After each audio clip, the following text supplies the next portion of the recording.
শীতের দুপুরে আমার লাঞ্চ মেনুটা তোমরা দেখে নাও চটপট। একদম নিম পাতা আর বেগুন পোড়া করেছিলাম গরম গরম, আর ডিম কষা, ধনে পাতা দিয়ে চিংড়ি মাছ দিয়ে কুমড়ো আলুর তরকারি। একদম অসাধারণ। দুপুরের লাঞ্চটা করে ভাইকে একটু বিস্কুট আনতে দিয়েছিলাম, সেটা দিয়ে একটু চা ফা খেলাম। আর যেহেতু আজকে ছিল সানডে, পরের দিন নেক্সট দিন হয়ে গেছে, তাই চিকেন হয়েছিল। আর আমি একটু রায়তা বানিয়েছিলাম, একদম ফল দিয়ে দই দিয়ে সব দিয়ে রায়তা। সবাই মিলে খেলাম। খেয়ে দিয়ে ভাবলাম বিকেলবেলা কী করবো, চলে গেছিলাম মামা বাড়ি।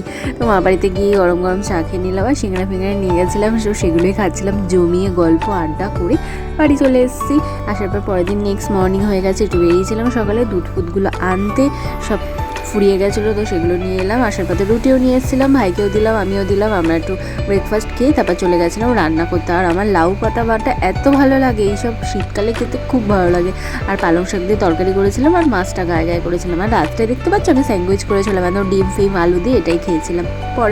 পরের দিন নেক্সট মর্নিংয়ে দেখছো কি রান্নার মেনু, পনির করেছিলাম আর মাছ। তো আজকের মতো টাটা, ভালো লাগলে লাইক করে দিও।